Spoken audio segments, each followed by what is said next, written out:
আসসালামু আলাইকুম ওরহমতুল্লাহ। আজকে আমরা জানব একটি মরণঘাতী রোগের আদি অন্ত। কাজেই ভিডিওটি না টেনে শেষ পর্যন্ত দেখবেন, আশা করি উপকৃত হবেন। তো শুরু করা যাক।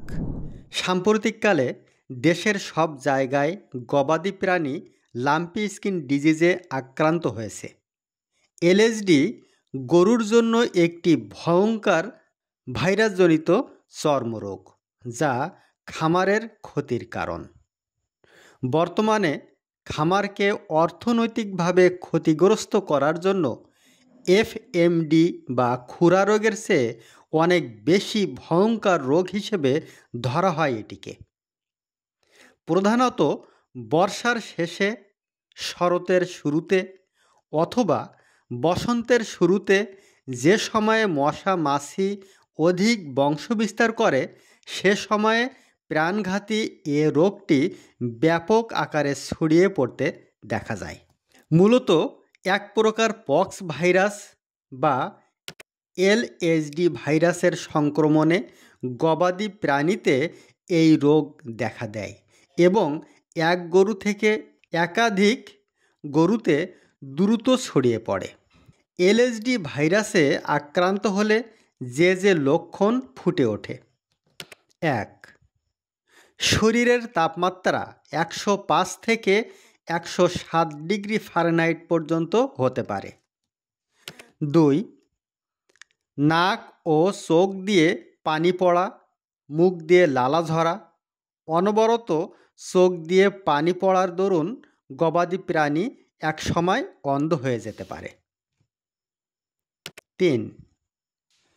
পুরো শরীর জুড়ে লাম্প বা মাংসের পিণ্ডের মতো আঁচিল হতে পারে। ৪. গবাদি প্রাণীর মাথা, ঘাড়, সামনের পা, ওলান কিংবা জননাঙ্গে লক্ষণ দেখা যেতে পারে। ৫. গবাদি প্রাণীর ত্বকে অসংখ্য গোলাকার নোডিউল দেখা যায়, যা প্রায় ৩ সেন্টিমিটার ব্যাস বিশিষ্ট হয়। নোডিউলগুলো পরিণত অবস্থায় খসে পড়ে এবং হেমোরেজ দেখা যায়। নোডিউলে অনেক সময় মায়াসিস দেখা যায়। ৬.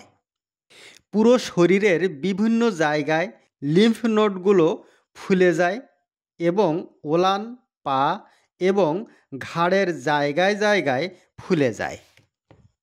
৭. মুখ, খাদ্যনালী ও ট্র্যাকিয়ার মিউকাস মেমব্রেনে ভেসিকল ও আলসার দেখা দিতে পারে। ৮. ষাঁড় গরুর ক্ষেত্রে ইনফার্টিলিটি এবং গর্ভবতী গাভীতে গর্ভপাত দেখা যায়। ব্যবস্থাপনা: লাম্পি স্কিন ডিজিজ একটি ভাইরাসজনিত রোগ, তাই এর বিশেষ কোনো চিকিৎসা নেই। তবে ভালোভাবে পরিচর্যা সহ যে ব্যবস্থা নিলে ভালো ফল পাওয়া যায়। দ্রুত ঘা ও ক্ষত শুকাতে এফএল কেয়ার ২৫ গ্রাম করে দিনে ২ বার ব্যবহার করতে হবে। রোগ প্রতিরোধ ক্ষমতা বাড়ানোর জন্য এআইবি ভেট ১০ থেকে ২০ গ্রাম ১০০ কেজি দৈহিক ওজনের জন্য নিয়মিত খাওয়ানো উচিত। রোগ প্রতিরোধ ক্ষমতা বাড়ানোর জন্য এআইবি ভেট ১০ থেকে ২০ গ্রাম ১০০ কেজি দৈহিক ওজনের জন্য নিয়মিত খাওয়ানো উচিত। অ্যান্টিভাইরাল হিসেবে ডুয়াভিস ভেট ১ মিলি ২৫ কেজি দৈহিক ওজনের জন্য খাওয়াতে হবে। আক্রান্ত প্রাণীর দ্বিতীয় পর্যায়ে জীবাণু সংক্রমণ রোধে ডাক্তারের পরামর্শ মোতাবেক অ্যান্টিবায়োটিক যেমন ট্রাইজেকভেট ইনজেকশান অথবা মার্বোভেট ইনজেকশান প্রয়োগ করা যেতে পারে। সাথে কোনো অ্যান্টিহিস্টামিন যেমন ইনজেকশান ফাস্টভেট দিলে ভালো ফলাফল মিলে। জ্বর নিরাময় ও ব্যথা উপশমের জন্য ব্যথানাশক যেমন পিকে5 ভেট ইনজেকশান কিংবা টাফনিল ভেট ইনজেকশান, পিফআর ভেট ইনজেকশান ব্যবহার করলে সুফল মেলে। রোগজনিত ও অ্যান্টিবায়োটিক ব্যবহারজনিত ধকলের কারণে অরুচি, ক্ষুধামন্দা, ইনফেকশন দেখা দিতে পারে। এই অবস্থায় টার্বোজেল 1 বলস দিনে একবার খাওয়ালে দ্রুত আরোগ্য লাভ করবে। ডাইইউরেটিক্স হিসেবে লুমিক্স এলএসডিতে শরীরে জমাকৃত পানি দ্রুত বের করতে সাহায্য করে। আক্রান্ত প্রাণীকে আলাদা করে পরিষ্কার ও শুষ্ক স্থানে রাখতে হবে।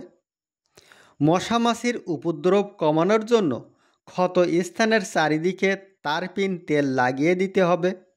ক্ষত স্থানে পভিডন দ্বারা পরিষ্কার করতে হবে দিনে 2-3 বার।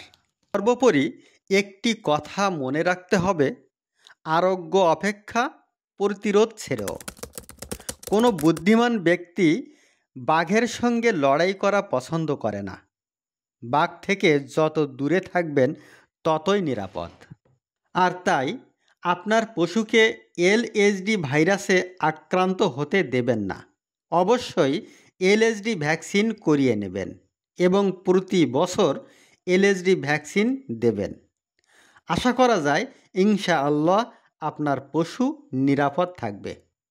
ভিডিওটি ভালো লাগলে লাইক, শেয়ার আর সাবস্ক্রাইব করতে ভুলবেন না। দেখা হবে পরের পর্বে। আল্লাহ হাফিজ।